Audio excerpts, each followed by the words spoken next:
This is 16 to 1, a podcast about education, teaching, and learning.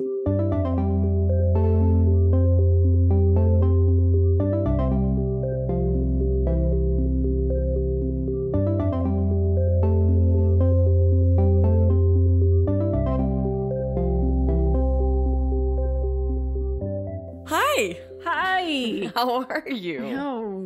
Oh, surviving. Yeah. Chugging along. I'm tired. Yeah, it's been a long day. It was a long day of work for me. It's been a long year. A long year. It's been a long month. A long 2020 so far. This has been the longest 7 years of my entire life. Oof. And by 7 years, I mean 7 months. But Yeah. it roughly translates. Mm-hmm. It's about right. So what's going on? Work is crushing me since I work in the web development general space. And everybody needs a website. Yeah, everyone wants a website. So I've been a little slammed, but it's been fun. Like, I have some fun work going on too. Yeah. So that's good. We've been trying to get to outdoors to swim as much as possible. Lots of that. We're getting tan. That's my happy place. For me, that's really an accomplishment too. So, not so much for me, but that's okay. yeah. What else have we been doing? I bought the dog a raft, a float for the pool. Oh yeah. To go along with that. That's probably the best thing I've ever purchased. She has her own pool floaty now. And she loves it. It's really cute when she's on it. I have a stack of books that I want to read. I just haven't started yet. You best get on that. Yeah. You're about to become a 24/7 on-demand teacher bot. I am a teacher bot in general. We got a big kid freezer. Oh yeah, we bought a freezer for our basement. That was a big step. Yeah, we've been excited to. This pandemic resource management business has us rethinking how and when we... Survival 101. Yeah. Well, when Kroger runs out of everything, what will we do? How and when we purchase food, and how we would like to more efficiently save, leftovers and meals and stuff that we've prepared and done and whatever. So we're trying to make better use of space and money, so when we can buy things in bulk and just stick a giant log of meat in the freezer, we're gonna try to do that. So that was exciting. We did a little bit of traveling. Yeah, we didn't fly because we were afraid of COVID, so we drove to Montana and back from Ohio. It was a hike. That's a little bit of a hike. We stayed with my family out there, so it was beautiful. Kind of quarantining in the middle of nowhere in Montana. We were able to stay distant, though. Yeah. I've been seeing some people on Facebook who are like, shouldn't be going anywhere ever.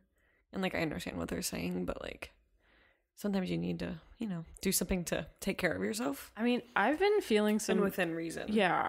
I've been feeling some really strange sensations when we have had to find ourselves in social moments. We had, a funeral that we attended to this weekend, so that was, when we got done with seeing everybody that day, and even while it was happening, I felt myself completely incapable of normal human social interaction.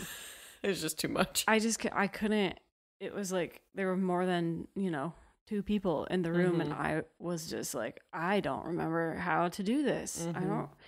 I guess it's a thing that requires practice, at least for me, that kind of social interaction, because I'm falling out of practice and I'm not really sure how to handle it.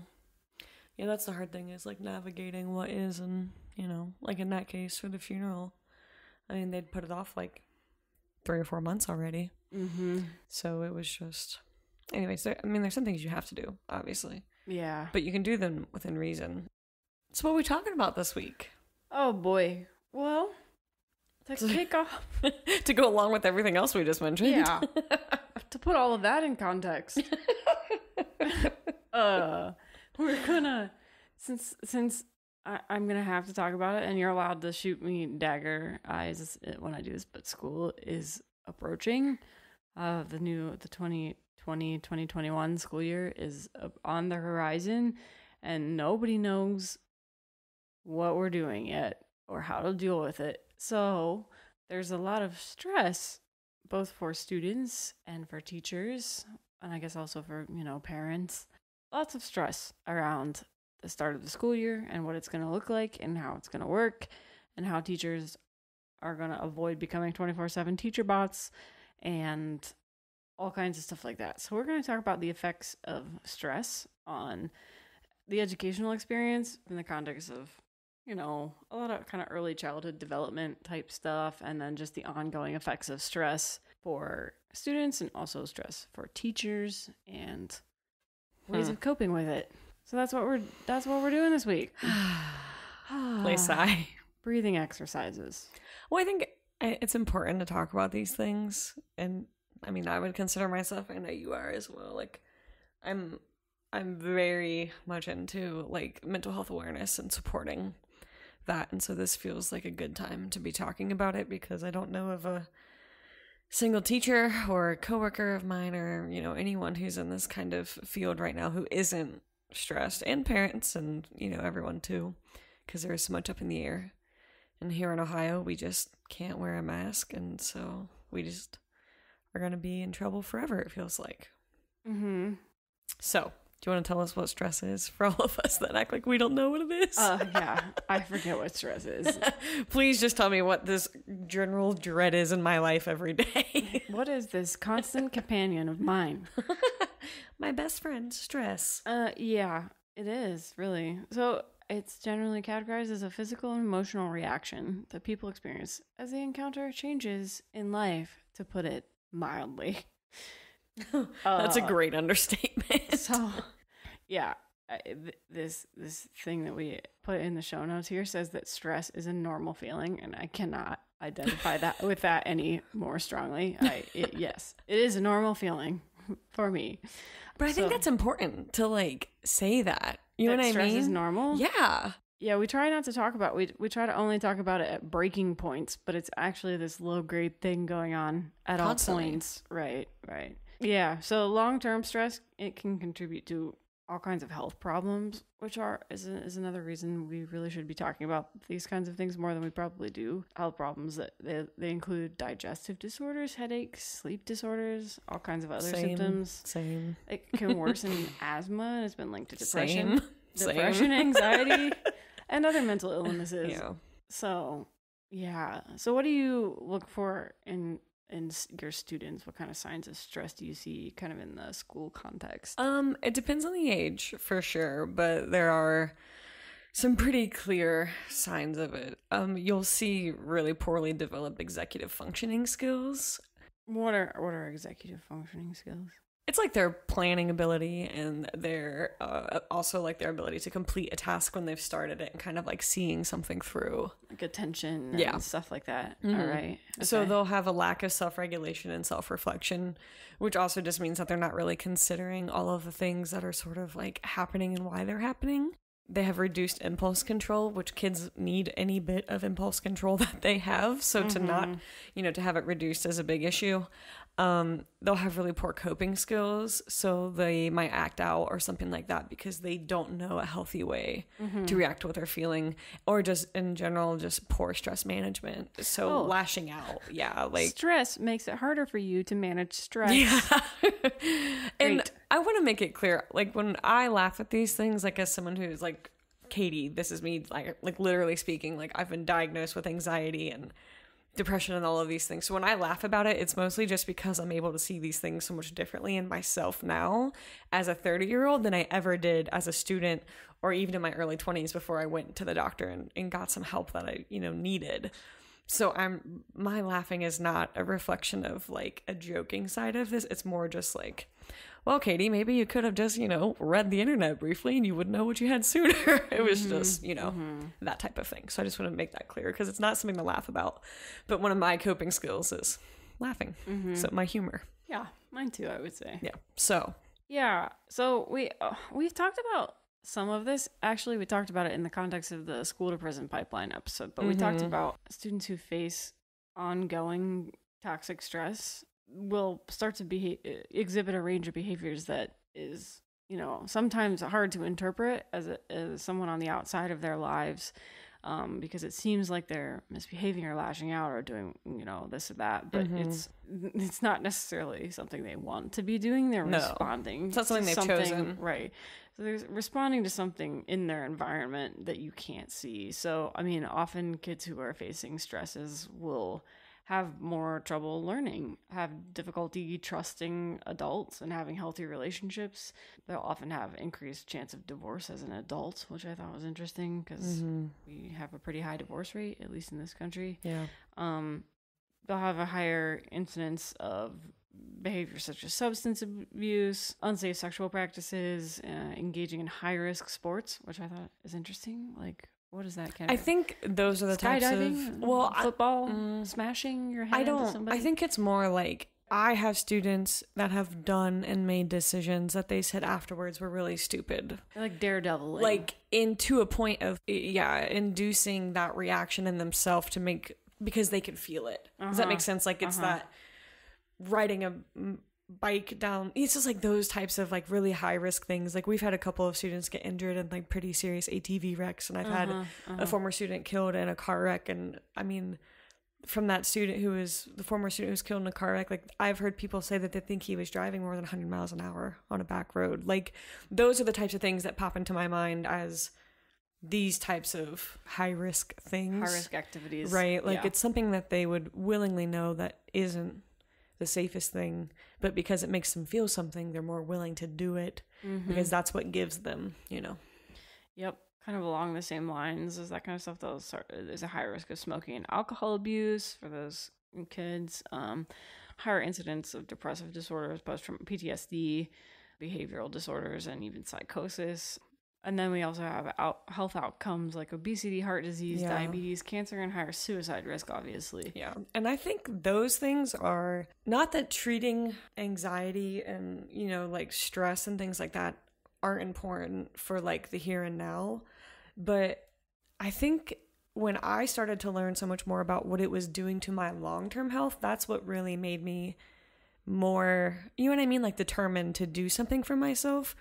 And the CDC has shown that when a child is subjected to frequent or continual stress from things like neglect, abuse, a dysfunctional family, or, anything like that, that their organ systems are actually weakened. And so all of these things just kind of compound to their chances of suffering from obesity, having high, blood pressure, developing even as a child or later diabetes, like it just keeps compounding and compounding. Like brain architecture can be changed, altered by continued stress. And so you can, experiencing especially long-term stress, especially when you're that age, can have a lasting impact on your mental state. Yeah. We typically tend to talk about stress in terms of, I'm having a stressful week or day or something like that. When we talk about that kind of stuff, we don't usually think of it in terms of long-term ongoing conditions that because you want to feel better in the here and now. Right. It's an immediate relief that you want, so you don't ever think, if I keep feeling this way every single day for this long, then what? So there's a thing called ACEs science. So ACEs science comes from the CDC Kaiser Permanente Adverse Childhood Experiences study, and it was a groundbreaking public health study that discovered that childhood trauma leads to the adult onset of these types of diseases, depression, and other mental illnesses. It can also be linked to violence and being a victim of violence, as well as financial and social problem. The ACE study has published about 70 research papers since 1998, and it's still in production today. It's a still working organization. And it's also put out hundreds of additional research papers based on this study themselves. So ACE is the adverse childhood experience, and they are all types of things that harm a child's developing brain and lead to change how they respond to stress and damage their immune system. And this is the type of thing that could even show up decades later. And ACEs cause much of our burden of chronic disease, most mental illness, and are at the root of most violence. So this group came up with a test, and the test is 10 questions, and each question, if answered yes, is worth 1 point, and otherwise no answer earns them 0. And so the important thing about ACEs, we did this as a staff, I think it must have been 2 school years ago, and so we were all given the test to take we scored our own, obviously, because some of it you didn't really want to share with your coworkers or whatever.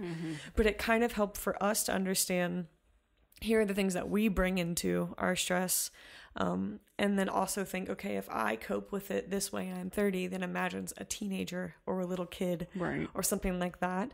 And so it was really interesting to take it as a teacher. And so if you haven't done it, I would really recommend doing it. They have a website. It's just called ACEs Science. And you can take it there. And they also have another test that goes with it that's called like a resiliency test, which then takes sort of all of these questions from their first test and then works out to show what sort of a resilient character that you have and how that can help offset, you know, some of the potential issues that, or like mental illness or disease or something like that, that could come from the stresses that were just sort of placed on you.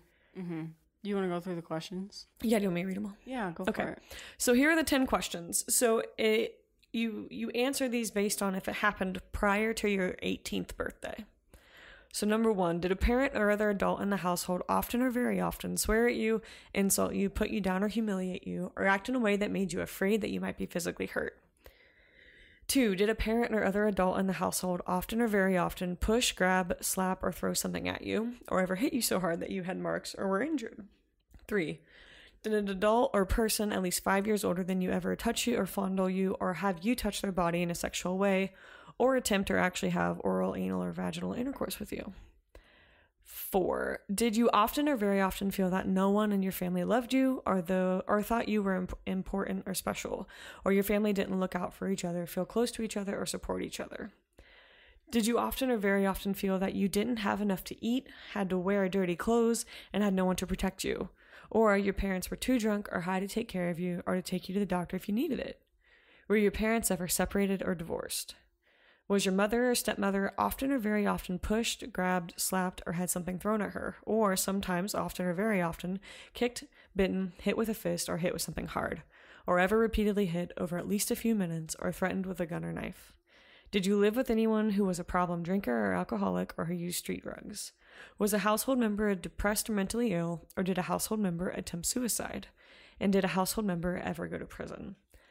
And so they've done tons of studies of this, using this, the ACE study, and it uncovered a stunning link between childhood trauma and the chronic diseases that people were developing as adults, as well as their social emotional problems. And so they were seeing things like heart disease, lung cancer, diabetes, and autoimmune diseases, as well as depression, violence, being a victim of violence, and even suicide.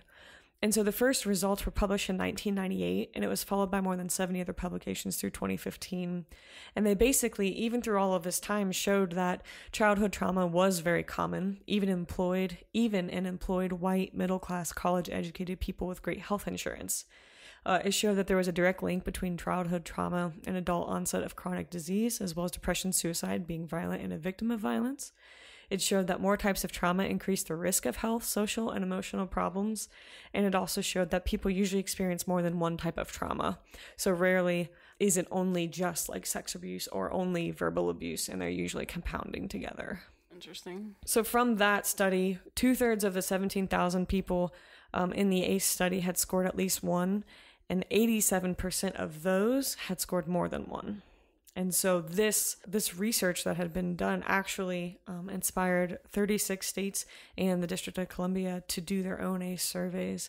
And they all found that the results were really similar to that one 17,000 person study. So it seems to be consistent. Gee. Yeah. 2/3 of people had at least one. Mm-hmm. I mean, that kind of makes sense when you consider that one of the questions is, were your parents ever separated or divorced? Yeah. Given the divorce rate that we have. High. Yeah. Or, I mean, considerably high. But yeah. I mean, people don't necessarily want to consider like an event like a divorce as a traumatic one, but especially for a student under 18 years old, that's probably pretty scarring event. Even for my students that are going through it or have gone through it, and have felt comfortable to talk to me about it, most of them can say that they know it's what was right, but that doesn't make it easy. And I think that's probably one of those things that, you have to choose then how to respond to that. And so for many of them, while it was hard to go through, I think that, many of them can say like, this was what was right for everyone to be healthy. Yeah.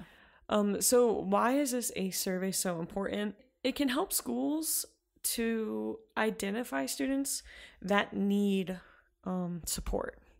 If this was something that could be given to schools and that was confidential, if the students felt like sharing it or however they wanted to do it, it could really help schools kind of build supports and get community, partners and things like that to be able to come in to help with these types of traumas and to help with the general health of these students.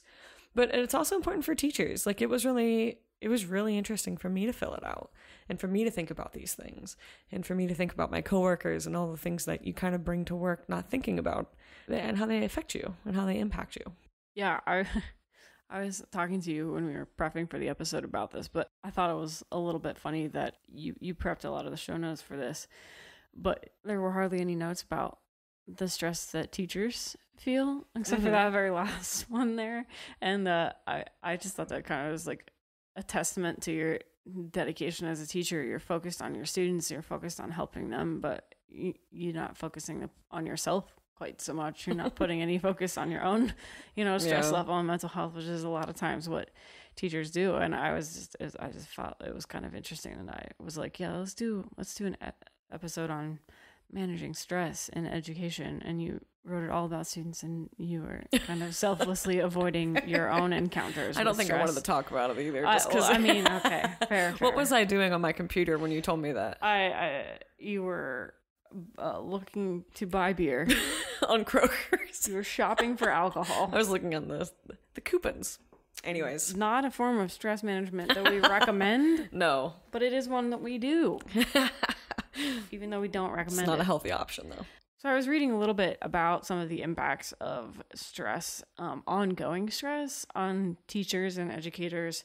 I was reading this one article that was talking about burnout rates. This particular article was about really high stress occupations like nursing and teaching are the two that this focused on, because that's where this kind of stress tends to happen most. So if you can imagine... It wasn't air traffic controllers. Yeah, no. I think I read somewhere at one point that they had the most stressful job. I mean, that would be a pretty stressful job. Yes. I do agree. But no, this particular one, especially now, when you think about healthcare workers right now, but even on a normal day, healthcare workers, the stresses, the ongoing, everyday, day in, day out stresses they face. So if you can think about that and then consider that this particular study was examining the fact that educators face similar stress levels to those that nurses do.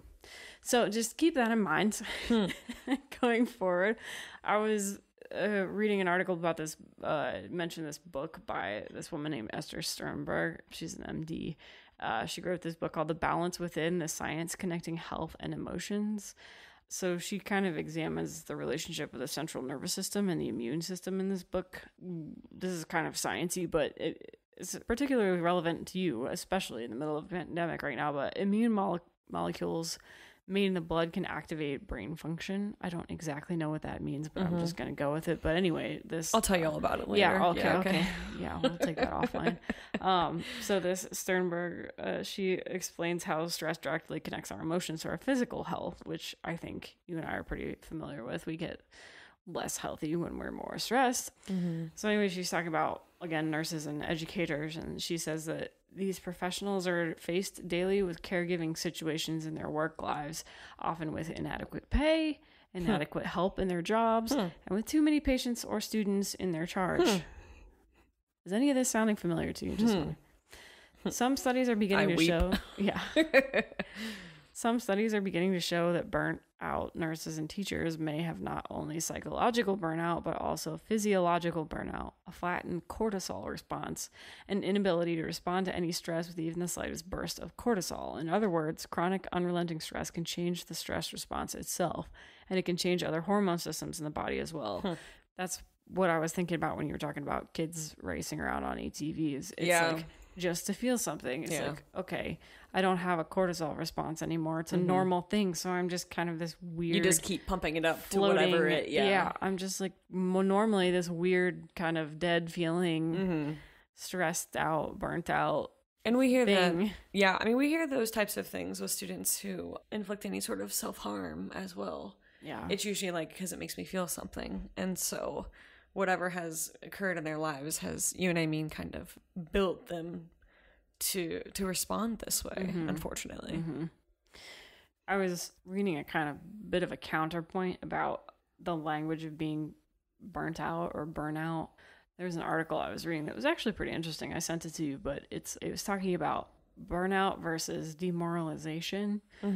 And when we're talking about burnout, we're talking about sort of your lived experience, but so we're not necessarily talking about it in this context, but I have certainly heard it talked about this way. People tend to talk about burnout as if it's a teacher's responsibility or shortcoming or whatever. It's like, oh, you just couldn't hack it. Oh, whatever. It just was too much for you. Oh, you weren't built to be a teacher. Blah, blah, blah. So burnout has kind of become this popular buzzword that places responsibility on your shoulders as a teacher, and it kind of shifts the blame away from, or it can at least shift the blame away from systemic factors that are impacting teacher retention and burnout and all kinds of things like that. So this article was talking about, and we'll link to it in the show notes, but it was talking about demoralization, which can happen on account of all kinds of different things, but the main ones that were cited again and again in this research that this person was doing was high stakes testing, punitive accountability systems, narrowing curriculum, administrative confusion, the amount of time you put into it, and frustrations that come out of being told you're doing it wrong, whether that's by administrators or parents or even students sometime. All these things that you just hear again and again and again. If any of us heard those things again and again and again in our lives, we would get out of there if we could, you know? So we think about teacher burnout and teacher turnover rates. I mean, this problem is not specific to urban schools. It's often people talk about the urban teacher turnover rate, but this kind of demoralization is happening everywhere right now in education systems. So, I mean, it's even happening in higher education too, particularly with the advent of adjunct forever teaching positions where people are trying to hack together a job out of teaching a couple credit hours here and a couple credit hours there and not having health insurance and all kinds of stuff. So it's just this ongoing constant stress for teachers everywhere all the time. So it's these things that we're talking about that affect students and children as they're growing do not just magically disappear now that we're an adult and it's no longer socially acceptable to discuss it or whatever. We should make it socially acceptable because we can't address these problems. We can't overcome these systemic problems that educators are facing unless we start talking about them more. Are you okay? Just got bummed, you know? It's like that. I'm sorry. No, but I think the things you're talking about are... I think there's a magnifying glass on all of that right now. And I think with the response to COVID at not only the state level, but at the federal level as well, it's really putting teachers in some tough spots, and they're being forced to make some really hard decisions. And I mean, it's been hard for me, you know, to feel excited about going back to school. I mean, you're being asked to risk your physical health, but also the physical health of the people that you live with or quarantine with, your family members. And then this is what we were talking about earlier, but even moving online, it sort of makes you this instant concierge who has to be available all the time for all kinds of weird scenarios. It's like you're one of those chat bots on websites that like helps. Yeah, it's what you feel like when you're doing online education a little bit. Yeah. So it's definitely timely to be thinking about some of these things. It's timely, and I think everybody just needs to give teachers especially, but also students, a bit of a break because we're in weird, uncertain times, you know?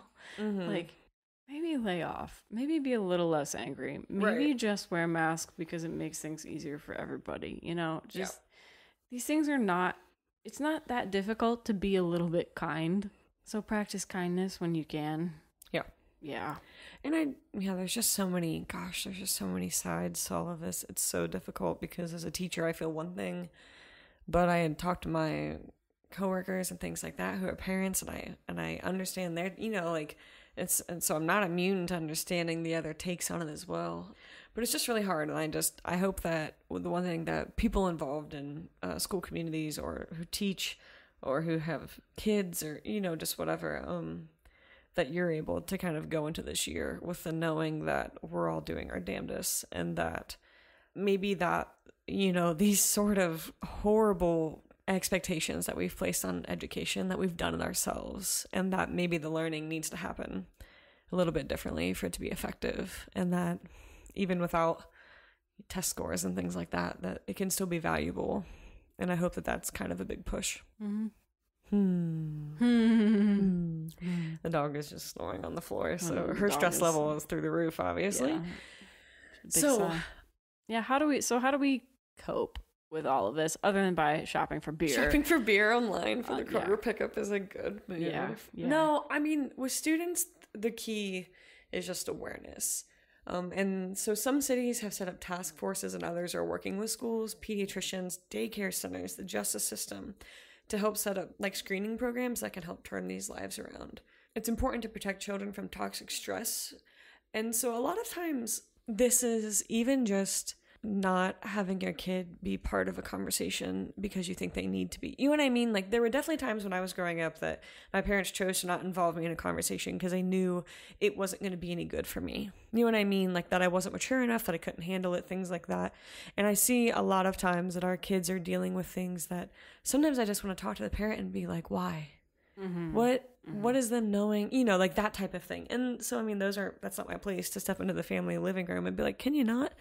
But like, those are the type of things you have to think about. What is successful is like a multifaceted approach that targets both the caretaker and the child to help strengthen the family stability. And that's really important. And so as more programs are enacted and kind of happening all around, researchers are finding that children benefit even when the solutions are solely focused on the caregiver and not on them. And so this is likely because the caregiver's altered interaction with the child obviously makes the kid feel safer. So that can be like a parenting class, a family-based program, access to social resources for parents, all kinds of different supports, therapy, obviously. And sometimes it's even just things like yoga or working out. You know what I mean? Like, there are so many types of things, but there is proven success in community-based programs that can help students in these cases, not only to help them be a better student, but also a better person, better, child, all these types of things. Like, you kind of have to look at the whole family and say, like, how can we make it healthier? Because we can't, the kid isn't obviously able to just shoulder all of that and just be fine. And so it's really important that you focus on not just the kid, but also, how can we make everybody healthy for everyone's sake? Yeah.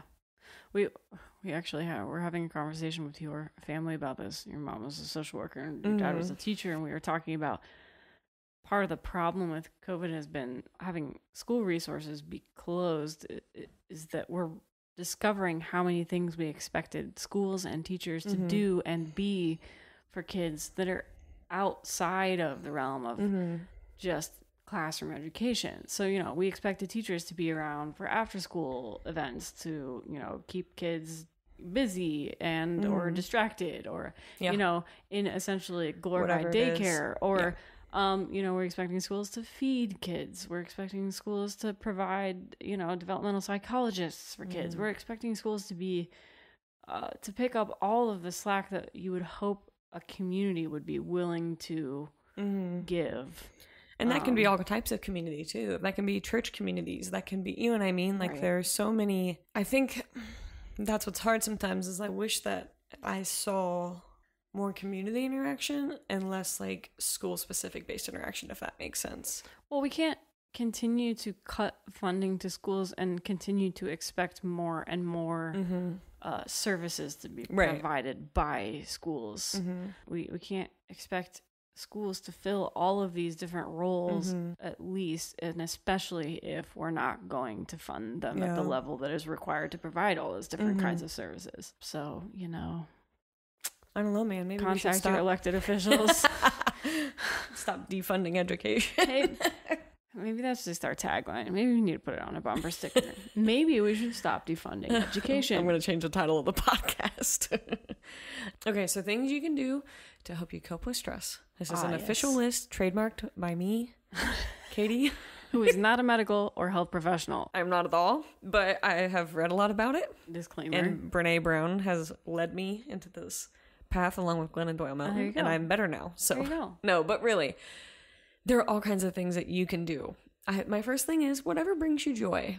Yeah. What brings you joy? Tell us. Oh, we talk about this a lot, but we enjoy playing games together. It is just really fun and also disengages your brain from whatever it is that's bothering you. So. I really like mowing the yard. That's like one of my favorite things. I really love to do that. It it's kind of a little workout and get me up on my feet. But I like it. It's very rewarding to do. We like to go on a walk around the neighborhood sometimes with the dog. Yeah. It's just, I especially notice this when, you probably notice this too, but when I get to the end of the day after a day of working and I don't put some sort of buffer activity between, you can't sleep. Between work and whatever is not work, if it's not that late, I either can't sleep or I can't focus on a conversation or I can't just chill out and breathe normally. I have to do something between my hard coding, mashing code and fixing bugs and solving everybody's internet explosions. I have to go from that into some sort of kind of buffer fun or disengaging activity to get my mind out of work stress mode. So finding something that brings you joy, whatever that might be. And it can change with you. And you, I bought a tie-dye set, week 2 of the coronavirus, and I haven't done it yet, but, that'll be one of my joyful things. You know what I mean? You kind of just need to, I don't want to say, treat yourself, but that's kind of where I'm going. You know what I mean? Organizing and cleaning things in the house, which sounds like it's not fun because it's housework, but it's actually kind of fun and satisfying to just do something like that. And at the end of the day, you've accomplished something too, but it's a fun thing to do. Yeah. So another thing that I personally have enjoyed doing is breathing exercises. And this sounds kind of goofy, I know, but it helps to calm you and to make sure that you're getting good air and oxygen to your brain, which is very important. And I just found some on YouTube or something. And sometimes at night I'll turn on, we have an Alexa, and I'll have her play ocean sounds. You know what I mean? Something like that kind of helps me just kind of calm down, kind of center myself. Obviously, if you need help and you know that it's something that you need some outside help with too, because you're not coping, you're not finding a coping skill that really works, go get help, a medical professional. Talk to someone, find a therapist. Some people, need medication.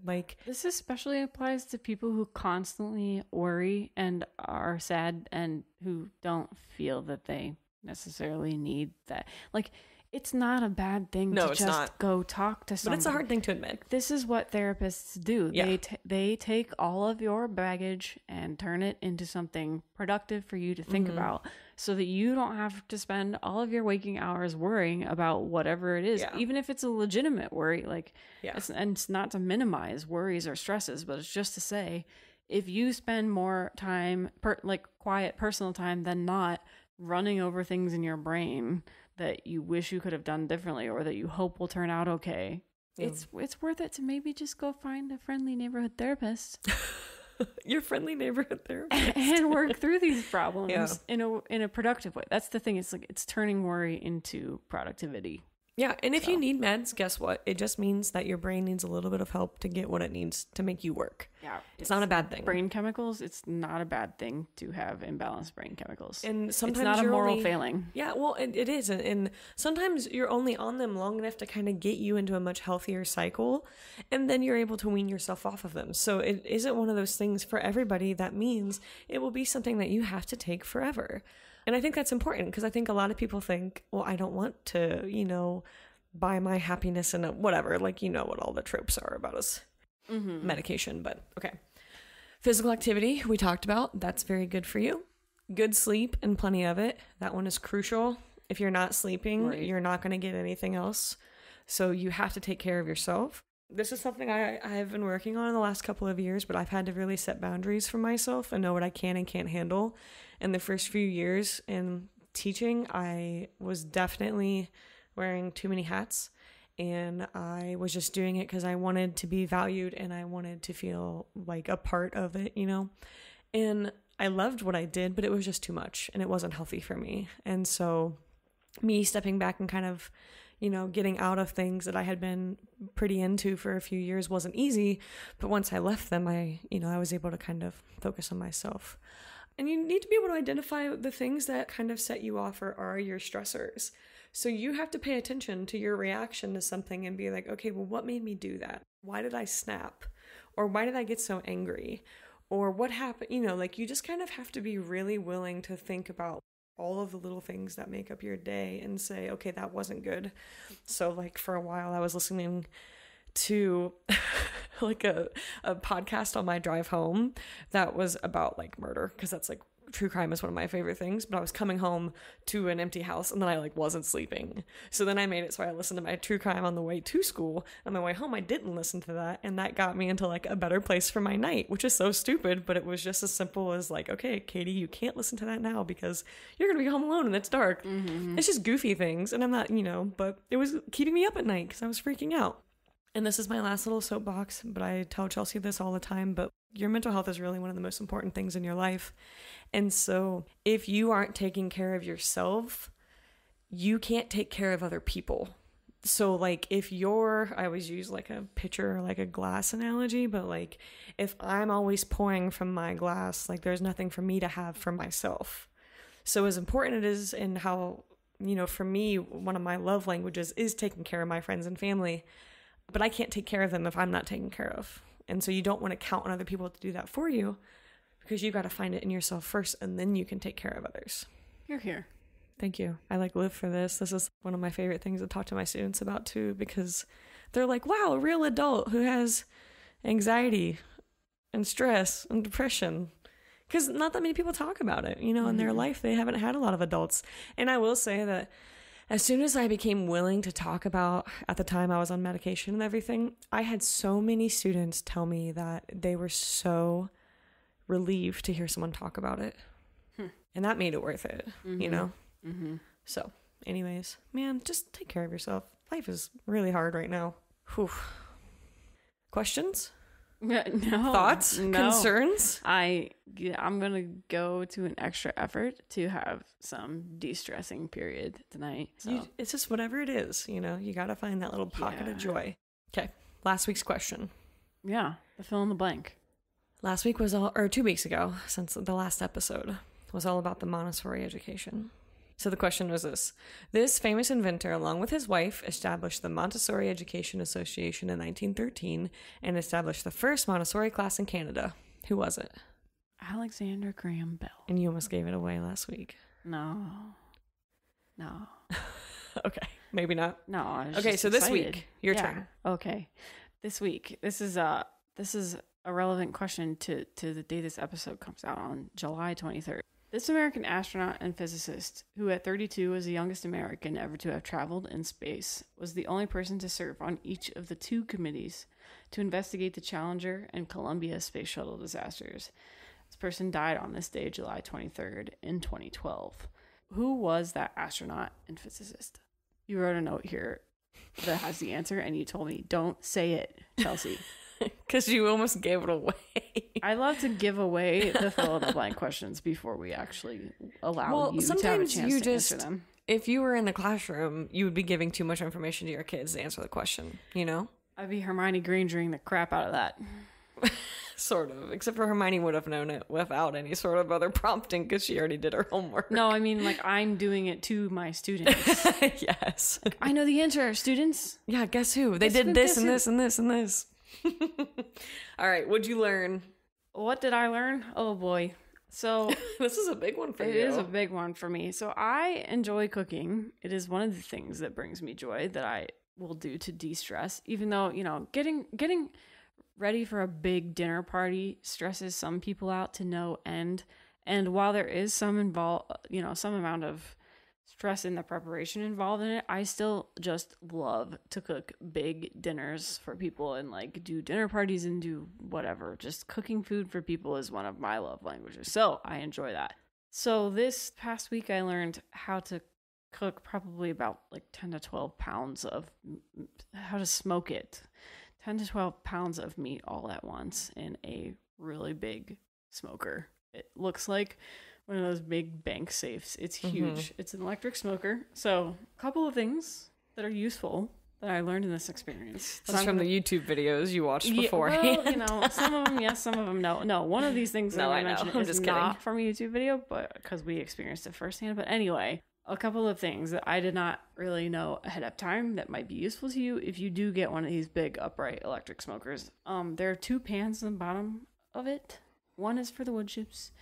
The other one, which I had no idea what, is for some sort of liquid that you pour in that as it heats up in there keeps things moist. So you can use water, or some people use apple juice, depending on the meat that you're smoking or whatever it is you're smoking, because you can smoke other things too. But yeah, so also people smoke with a beer. That's what I was shopping for today. Was beer for the smoker. Beer for the smoker, right? For the smoker, for the smoker, yeah, right, and number 2. So anyway, so the second thing is that depending on how your house is wired, it might be a little difficult to run high power appliances while you're using an electric smoker, because it draws a lot of power, and if you happen to turn on a microwave while the smoker is going, you might trip your breaker.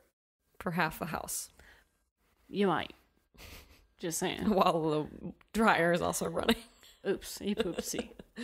Okay, and then the third thing that I thought was useful is to get yourself a little butane torch, to like one that you can fill up with refillable butane, that is like the kind that you use to caramelize the top of creme brulee, like that kind of thing, like a fancy cooking torch. Get one of those to start your wood chips smoking before you turn on the smoker, because we have another little smoker that you can use indoors, and you just pack the chips around the heating element and they catch and they just smoke.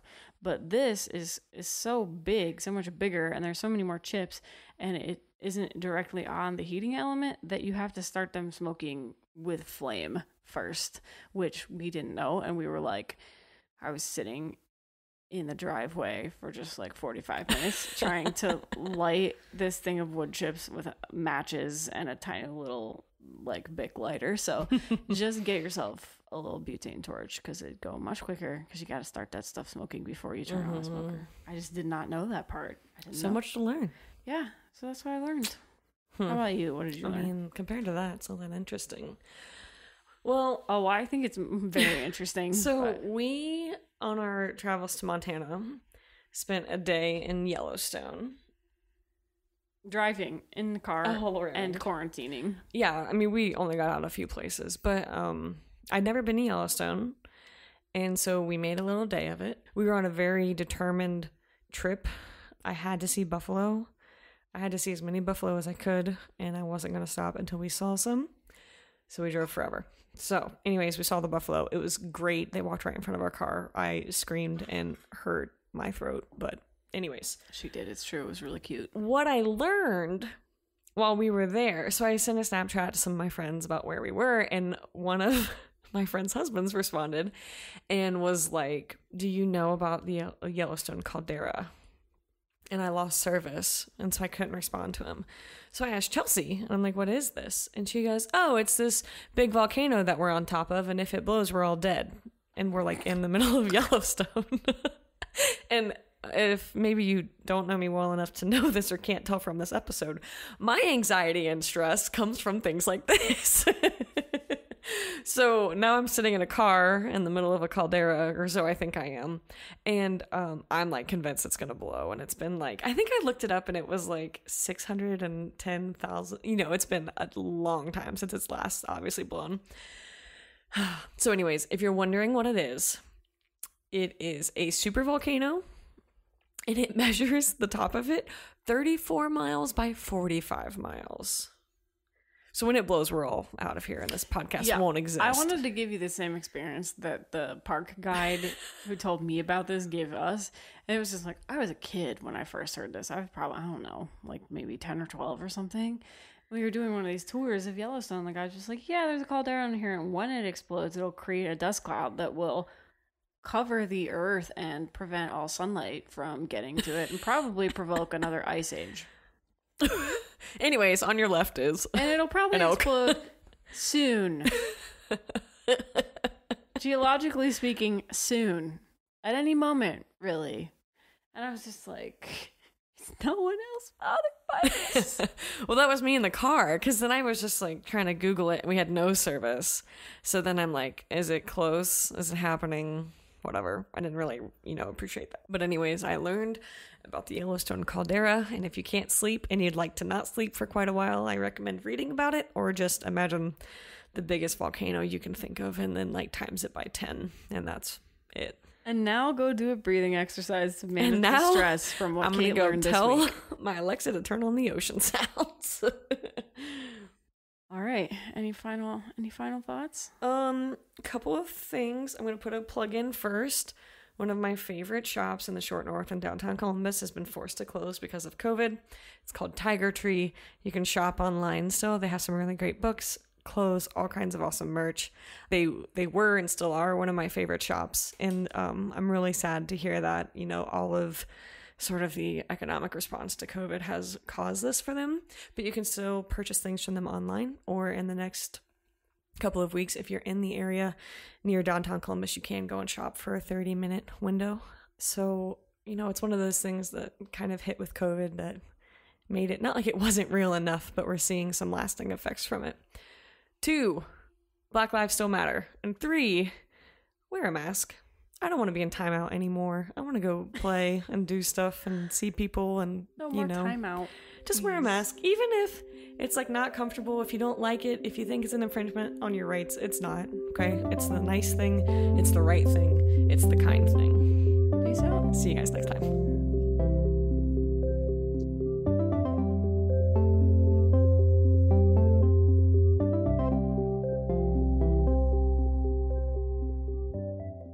Listeners, thanks for supporting 16 to 1. We're trying to grow our audience, so please check us out at 16to1.com, all spelled out, and tell your friends about the show. On our website, you can find links to follow us on social media, an archive of all our old episodes, and a contact form where you can get in touch. Thanks again for listening, and we'll catch you next show. Buffalo, buffalo, buffalo, buffalo, buffalo, buffalo, buffalo. Buffaloes from Buffalo, Buffalo. Buffalovian. Buffalites. Buffluvian.